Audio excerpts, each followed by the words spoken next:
Hello everyone, this is Anshu and I teach students for the Civil Services Examination. So today I want to discuss that how many questions you should solve in 2026 Prelims Examination. So जैसे कि आप सबको पता है कि Prelims Examination 24th of May को है और संडे को है. So ये एग्जामिनेशन में दो पेपर्स होंगे जिसमें कि जो फर्स्ट पेपर है that is of your general studies and second paper is of your CSAT.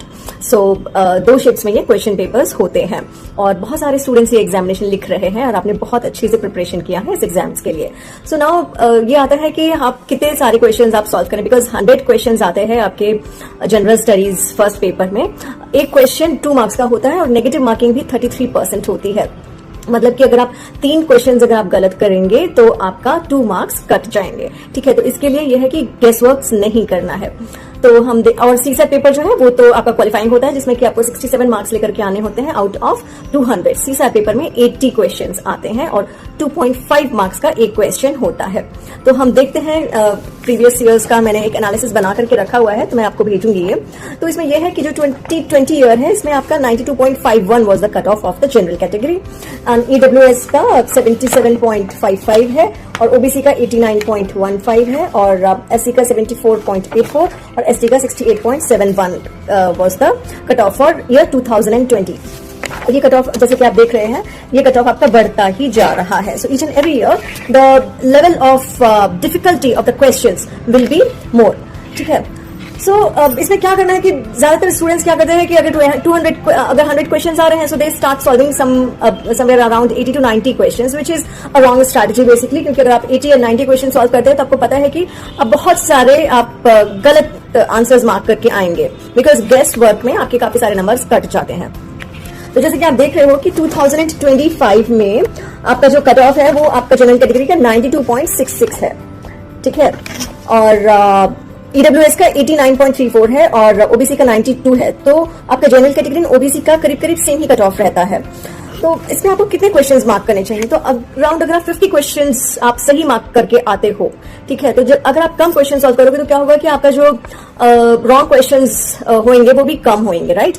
तो इसमें क्या है कि अगर आप 50 क्वेश्चंस या 55 मैक्सिमम 55 क्वेश्चंस अगर आप सॉल्व करते हैं तो आपका गलत आंसर्स डालने की जो संभावना होती है वो कम हो जाती है. तो इसके लिए अगर आप 50 to 55 क्वेश्चंस अगर आप सॉल्व करेंगे so it's a good chance for you to clear the examination. So जो आपके जो मार्क्स आएंगे वो अराउंड 100 आएंगे और आप देख रहे हो जो कट ऑफ है वो करीब करीब 92 जा रहा है, 92.66 है जिसको कि हम 93 मान सकते हैं. तो अगर आप सोचे कि 2026 का जो कट ऑफ होगा so you can just say कि ओके 95 होगा. You know, again it depends upon year two year because जैसे कि आपने देखा कि अगर क्वेश्चन पेपर डिफिकल्ट होता है तो कट ऑफ ऊपर जाता है, ज्यादा जाता है, और अगर क्वेश्चन पेपर इजी होता है तो कट ऑफ ज्यादा जाता है, और अगर क्वेश्चन पेपर डिफिकल्ट होता है तो कट ऑफ कम जाता है. जैसे कि 2023 में जो कट ऑफ है दैट इज 75.41.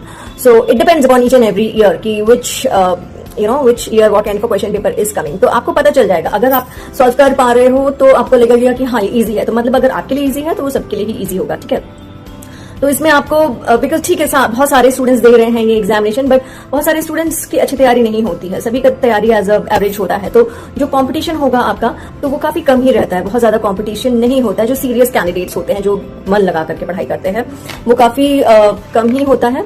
तो मन लगा के तो खैर सभी पढ़ते हैं but still because people have different problems in their own life and आपको पता है कि 20 to 30 ईयर ओल्ड स्टूडेंट्स ये एग्जामिनेशन लिखते हैं तो जिसमें कि वो अपना करियर का भी जॉब भी कर रहे होते हैं, फैमिली भी होती है, सभी कुछ होता है.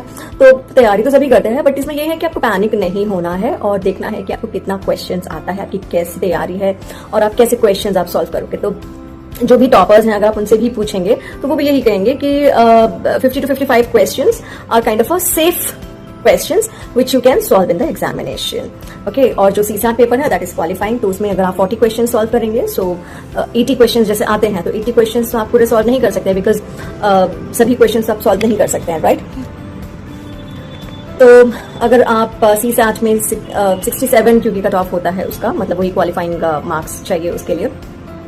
तो अगर आप CSAT में अगर 40 क्वेश्चंस करते हैं और जनरल स्टडीज फर्स्ट पेपर में अगर आप 50 से लेकर के 55 क्वेश्चंस करते हैं, जो भी आपके जो भी आपके पॉजिटिव एरियाज है, सपोज आपका हिस्ट्री बहुत अच्छा है, सपोज आपका पॉलिटी बहुत अच्छा है, या आपका करंट अफेयर्स बहुत अच्छा है, या ज्योग्राफी बहुत अच्छा है, या एनवायरमेंट साइंस बहुत अच्छा है, तो आप आपको चाहिए कि आप उसके क्वेश्चन आपको नहीं छोड़ने हैं, ठीक है, आपको वो करना ही करना है।